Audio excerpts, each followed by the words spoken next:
And joining me now to talk about the latest, columnist for the Fiscal Times, columnist Liz Peek, Matt Schlapp, chairman of the American Conservative Union. Good to have you both with us, and thanks for being with us. Let me start, Liz, with you. This is a remarkable event today. The city is filled with a sense of change, I believe. There is, when you look at the national media, you would think there was a great battle raging between the left and the right, and there is, but it's down that way and then toward the Capitol. And nearly every other quarter of the city, there's an expectation of something much better ahead. Yeah, there's no question. It's a tremendously exciting atmosphere. I went to the mall this afternoon and watched some of the welcome ceremony, which people were so excited to be there. Literally, a picture of Donald Trump would show up, and they were all on their feet screaming and yelling. It's very exciting, and I think the flip side is it's a moment of, seriousness, and people are, I think, very interested to see what Donald Trump can do. This is a real change in the given order of politics in America, and I think, it's pretty fascinating. I was thinking today, looking back, the first cabinet, after all, was not so dissimilar from what we have now, right? People of distinction, people who had become very successful. Exactly. And all we hear from the Democrats is how terrible all that is. It's like being a billionaire is like a disease you hope you don't catch. It's really kind of amazing. I know, I wouldn't mind, right? Yeah. Exactly. Nor would just about every American. It is the stuff of which the American dream was constructed. That is the opportunity to hit it big, to provide at the very least for children who will have better lives. Under this administration that concludes at noon tomorrow, the Obama administration, that dream has been lost for so many millions of Americans, Matt. And there is the expectancy on the part of this president-elect that he will be able, and as he importantly says, we together will be able to make America great again. This, after hearing in his last official news conference, the president, Mr. Obama, again, first person references 40 times. It's extraordinary. And Mr. Trump, talking in terms of all of us. He is so inclusive in his language and his policies. It's a remarkable change, and I understand this is the honeymoon moment, if there ever were one, for Donald Trump as he prepares to take the oath of office. Lou, I think it's appropriate that you're down in Washington for this event. I just think it's wonderful, and I think it's just delicious that we're at the top of the U.S. Chamber of Commerce. I just had to say it one more time for your viewers. Maybe that says it all, that things are changing. But we care about commerce. Matt is referring to the Chamber of Commerce and the Business Roundtable, with whom I've had over the course of the last decade and a half considerable discussions about and arguments about the proper role and the responsible role for corporate America, and the responsibility to protect and to actually propel our middle class and all who aspire to it.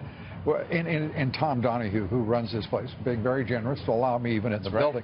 And to all of our faithful viewers, I just want to say I'm wearing my credentials tonight to reassure everyone I'm not welcome quite in the nation's capital yet. Here in the swamp, I still need credentials to get in, and may it always be so, at least for me. That's right. I think, look, everything is being questioned, and what I love about this cabinet that you referred to is that not just Donald Trump, but many of the people he picked in their confirmation hearings and just generally, there are these very fundamental and basic questions which people like me who are political junkies, a lot of people are cynical and saying, why are they asking such basic questions? You know why? Because we've lost our way in almost every conceivable topic.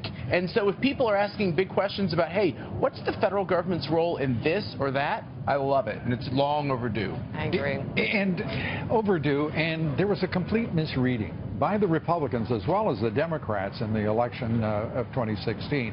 Most of the Republican orthodoxy and elites were talking about, well, the Republicans had better be embracing illegal immigration. They better get behind free trade at any cost.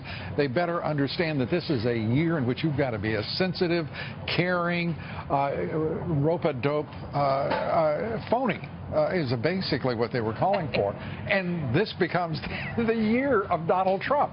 If you talk about delicious irony, Right. that is a wonderful irony, and it's one that Donald Trump exposed and changed the calculus for the next, at least, I believe, the next decade. I think that's totally true. Can you imagine what the conversation is like in Davos? I keep trying to think about all the people there. It's going to be boring, I'll tell you that. It is, but the topics are things like, you know, how did this happen? And I don't think they have anyone there who actually was involved in its happening. They're trying to interpret. Are there any deplorables at Davos? I don't think so. I mean, it really is kind of comical, right?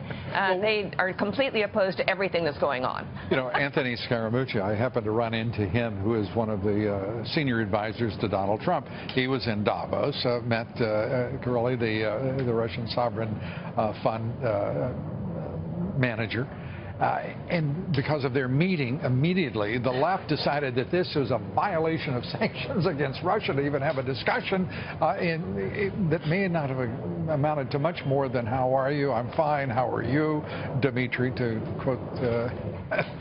quote Dr. Strangelove, one of my favorite movies, in which the president and the premier of the Soviet Union then go about asking each other how they are. I digress, no question about that. But going after Scaramucci because he did this. I mean, this is hypocrisy. And I asked Anthony his reaction, and he said, you know, this is the real swap here, is that this kind of venal, and these are my words, not his, but this venal, mendacious exploitation of a moment for pure ideological and partisan purposes on the part of the left is reprehensible.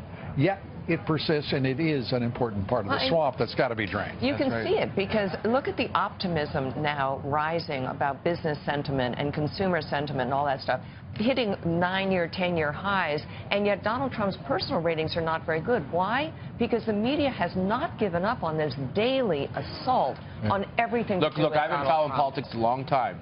Those polls on personal characteristics don't matter. You know what's off the charts? 66%?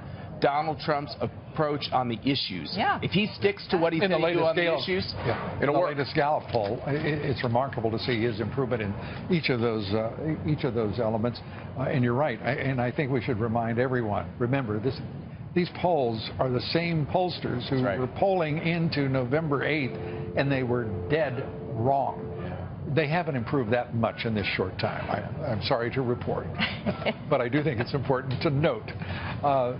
We're going to talk a little bit more about fake news, but we got to run. Great to see you, Liz. Thanks so much. Matt, thank you. All the best. Happy inaugural. Yes, good to have you here. Time to celebrate. I'd love to visit.